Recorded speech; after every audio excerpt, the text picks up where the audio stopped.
There's no feeling more intense than starting over. If you deleted your homework the day before it was due, as I have, or if you left your wallet at home and you have to go back after spending an hour in the commute. If you won some money at the casino and then put all your winnings on red but it came up black. If you got your best shirt dry cleaned before a wedding and then immediately dropped food on it. If you won an argument with a friend and then later discovered that they just returned to their original view. Starting over is harder than starting up. If you're not ready for that, like if you've already had a bad day, then what you're about to go through might be too much. Feel free to go away and come back. I'll be here. Alright, thanks for coming with me on this trip. I'll understand if you have to take a break at any point. Just find a safe place to stop and quit the game. Don't worry, I'll save your progress, always, even your mistakes. This game is a homage to a free game that came out in 2002, titled Sexy Hiking. The author of that game was Jazzuo, a mysterious Czech designer who was known at the time as the father of B games. And B games are rough assemblages of found objects. Designers slap them together very quickly and freely, and they're often too rough and unfriendly to gain much of a following. They're built more for the joy of building them than as polished products. In a certain way, Sexy Hiking is the perfect embodiment of a B game. It's built almost entirely out of found and recycled parts, and it's one of the most unusual and unfriendly games of its time. In it, your task is simply to drag yourself up a mountain with a hammer. And that act of climbing, in the digital world or in real life, has certain essential properties that give the game its flavor. No amount of forward progress is guaranteed. Some cliffs are too sheer or too slippery. And the player is constantly, unremittingly in danger of falling and losing everything. Anyway, when you start Sexy Hiking, you're standing next to this dead tree that blocks the way to the entire rest of the game. It might take you an hour to get over that tree, and a lot of people never got past it. You prod and you poke at it, exploring the limits of your reach and your strength, trying to find a way up and over. And there's a sense of truth in that lack of compromise. Most obstacles in video game worlds are fake. You can be completely confident in your ability to get through them once you have the correct method or the correct equipment or just by spending enough time. In that sense, every pixelated obstacle in Sexy Hiking is real. The obstacles in Sexy Hiking are unyielding, and that makes the game uniquely frustrating. But I'm not sure Jazzuo intended to make a frustrating game. The frustration is just essential to the act of climbing, and it's authentic to the process of building a game about climbing. A funny thing happened to me as I was building this mountain. I'd have an idea for a new obstacle, and I'd build it, test it, and it would usually turn out to be unreasonably hard. But I couldn't bring myself to make it easier. It already felt like my inability to get past a new obstacle was my fault as a player rather than as a builder. Imaginary mountains build themselves from our efforts to climb them, and it's our repeated attempts to reach the summit that turns those mountains into something real. When you're building a video game world, you're building with ideas, and that can be like working with quickset cement. You mold your ideas into a certain shape that can be played with, and in the process of playing with them, they begin to harden and set until they're immutable, like rock. And at that point, you can't change the world. Not without breaking it into pieces and starting fresh with new ideas. For years now, people have been predicting that games would soon be made out of prefabricated objects, bought in a store and assembled into a world. And for the most part, that hasn't happened, because the objects in the stores are trash. I don't mean they look bad or that they're badly made, although a lot of them are.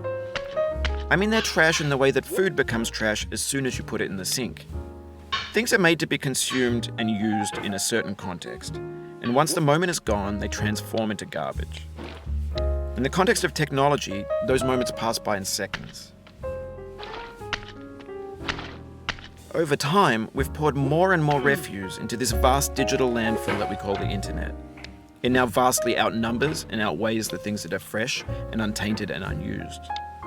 When everything around us is cultural trash, trash becomes the new medium, the lingua franca of the digital age.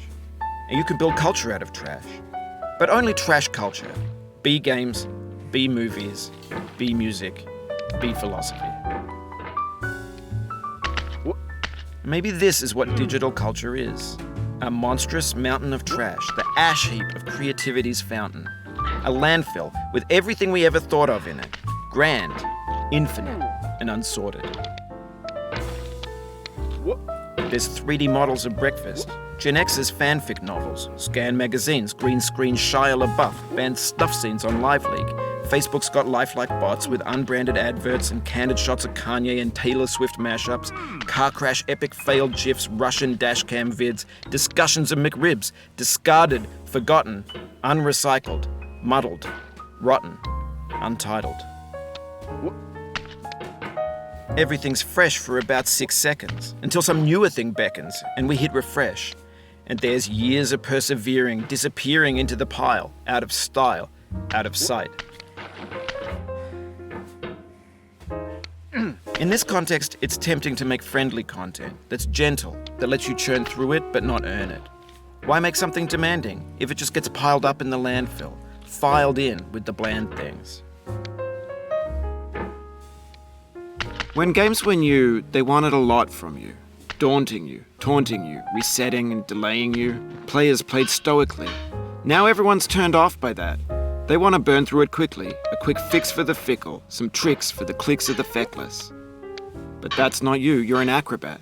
You could swallow a baseball bat. Now I know, most likely you're watching this on YouTube or Twitch, while some dude with 10 million views does it for you, like a baby bird being fed chewed up food. That's culture too. But on the off chance that you're playing this, what I'm saying is, trash is disposable, but maybe it doesn't have to be approachable. What's the feeling like? Are you stressed? I guess you don't hate it if you got this far. Feeling frustrated? It's underrated. An orange is sweet, juicy fruit locked inside a bitter peel.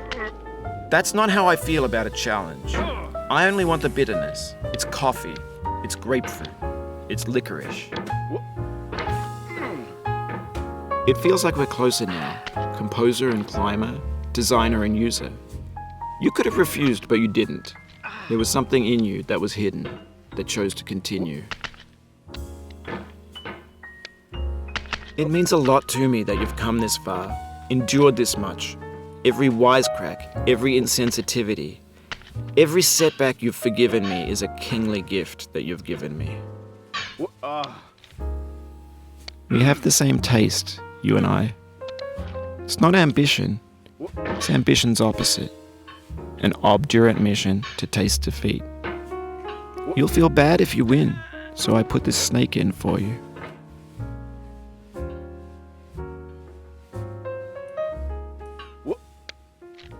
No.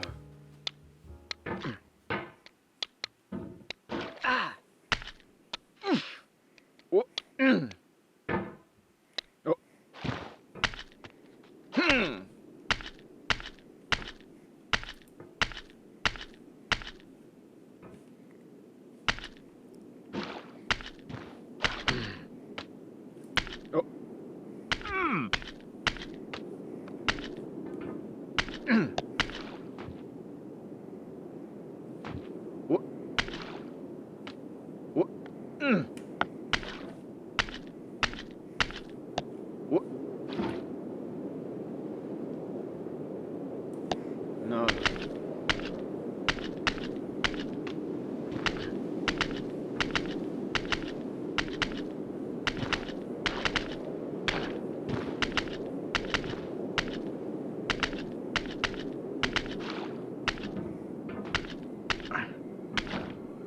Have you thought about who you are in this?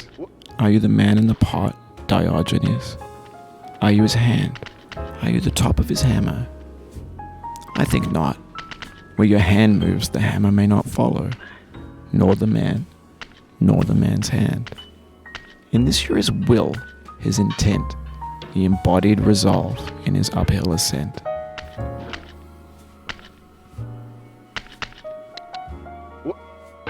Now, you've conquered the ice cliff, the platforms, the church, and the rectory, the living room and the factory, the playground, the construction site, the granite rocks, and the lakeside. You've learned to hike, There's no way left to go but up, and in a moment I'll shut up. But let me say, I'm glad you came.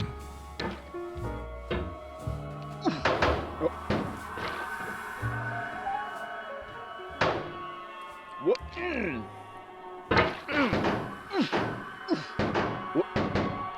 What? Oh. I dedicate this game to you, Oh, the one who came this far. I give it to you with all my love.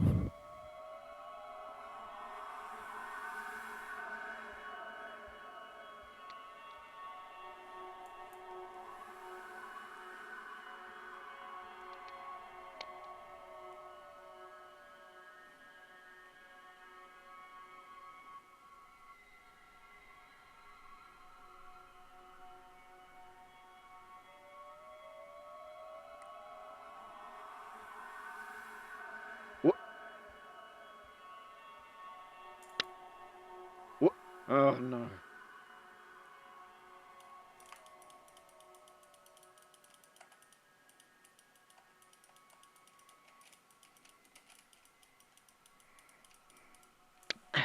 Oh.